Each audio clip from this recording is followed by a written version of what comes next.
এই প্রাণী সম্পদে, যেখানে ন্যায্য মূল্যে ডিম বিক্রি করার কথা 9 টাকায় ডিম বিক্রি করার কথা 9 টাকায় ডিম বিক্রি করা হয় না। আমার বলতে খুব কষ্ট হচ্ছে, লজ্জা লাগছে। যদি আজকে আমি এইসব কথা না বলি, হয়তো বা ভোলার মানুষগুলো সব সময় বোকাশোকা মানুষ, আমরা ভুক্তভোগী হয়ে যাব। আমরা জানি একজন ভালো বাবরচি যদি না থাকে তাহলে ভালো খাবার আমরা পাবো না, আমরা ভালো খাবার পাই না। একজন ভালো ড্রাইভার যদি না থাকে তাহলে গাড়ি অ্যাক্সিডেন্ট করার ভয় থাকে। মাননীয় অতিথি মহোদয়, আমাদের ভোলা যে প্রাণী সম্পদ রয়েছেন এরা হচ্ছে যোগ্যতাবিহীন ড্রাইভার। আমাদের 1200 খামারিকে ধ্বংস করেছে। কেন করেছে এই কফুর দিয়ে যাবে। আমরা বলতে চাই, আমাদের দাবি দেওয়া, আমরা খামারিরা মানুষের জন্য যেভাবে কাজ করি, আমাদের দাবি দেওয়া কিছুই নেই। আমরা সঠিক চিকিৎসা চাচ্ছি। আমরা যেন, আপনারা জানেন, আরেকটু কথা না বললেই নয়, আমাকে মাফ করবেন, একটু সময় বেশি নিচ্ছি। ভোলায় মধ্যস্বত্বভোগী যারা রয়েছে, এখানে অনেকেই রয়েছেন। আমাদের সুযোগ্য ভোলা সদর ওসি মহোদয় রয়েছেন, তিনি আমার একজন কাস্টমার, দুধের কাস্টমার। আমি সবসময় ওনাকে দুধ দিয়ে থাকি, অনেকেই দুধ দিয়ে থাকেন। তো আমি দেখি আমাদের মধ্যস্বত্বভোগী যারা রয়েছেন তারা দুধের ভিতরে ইউরিয়া পর্যন্ত দিয়ে থাকেন। আমরা ভোলায় যেই দুধ উৎপাদন করি, আমাদের 6 লিটার দুধে 1 কেজি ছানা হয়। 1 কেজি ছানা তৈরি করতে 5 থেকে 600 টাকার প্রয়োজন হয়।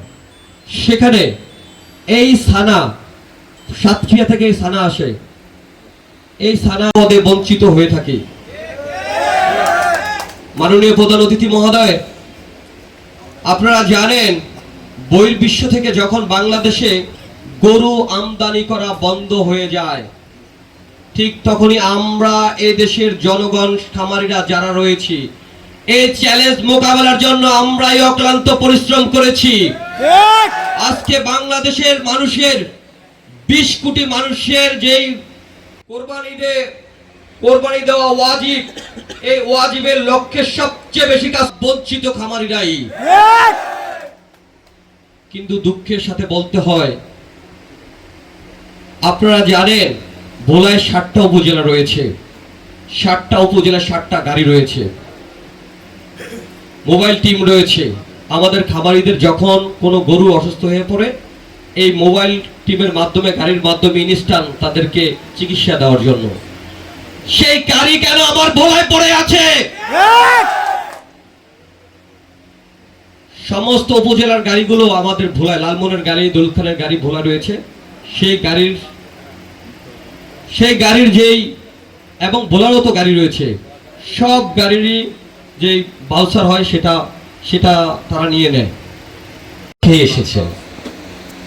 আজ সেই পুষ্টিকর খাবার যারা উৎপাদন করেন তারাই কিন্তু বঞ্চিত হয়ে থাকেন। ভোলার মানুষের নয়, সারা বাংলাদেশের মানুষের চাহিদা, পুষ্টিকর চাহিদা, যারা অক্লান্ত পরিশ্রম করে কাজ করি আমরা, বঞ্চিত খামারিরা আজকে এখানে রয়েছেন। যাদেরকে এই বিশ্ব দুগ্ধ দিবস যাদেরকে নিয়ে আয়োজন, তাদেরকে রাখা হয়নি। আমি প্রশ্ন রেখে গেলাম, উত্তর দিয়ে যাবেন। আপনারা জানেন আমাদের এই পুষ্টিকর খাবার উৎপাদন করতে গিয়ে আমাদের বিভিন্নভাবে হয়রানি হতে হয়। সুযোগ্য জেলা প্রশাসক মহোদয়, আপনি জানেন যে ভোলায় প্রচুর পরিমাণ তরমুজ আমদানি হয়। ভোলায় 124টি চর রয়েছে, যে চরে প্রতিটি চরে আমাদের মহিষ রয়েছে। কিন্তু তরমুজের কারণে আজকে আমাদের মহিষ সঠিকভাবে ঘাস পাচ্ছে না, যার কারণে মহিষগুলো বিলুপ্তর পথে।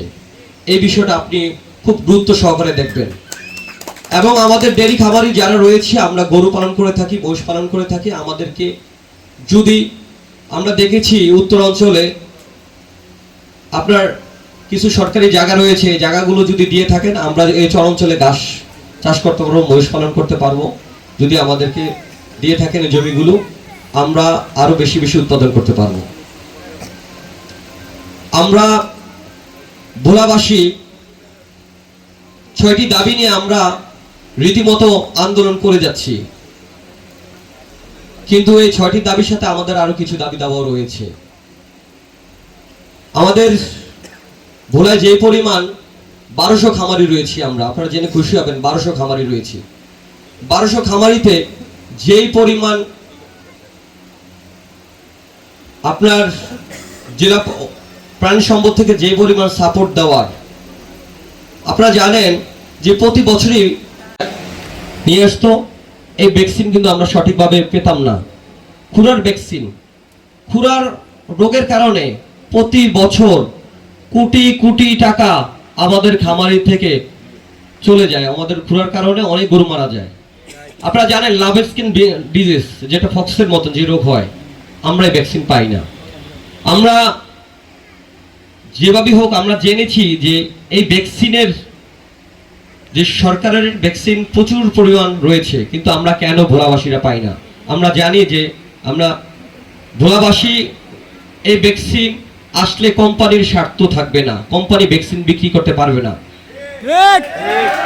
মাননীয় প্রধান অতিথি মহোদয়, আপনি দেখলে অবাক হয়ে যাবেন, এবছর লাভ স্কিন ডিজিজে শত শত গরুর বাচ্চা মারা গিয়েছে। আমরা কোনো সঠিক চিকিৎসা পাই নাই। আমাদের খামারিরা ধ্বংসের পথে। আমরা খামারিরা লোন নিয়ে পড়াশোনা শেষ করে চাকরির দুয়ারে না ঘুরে, সরকারের বোঝা না হয়ে সারা বাংলাদেশের 20 কোটি মানুষের চাহিদা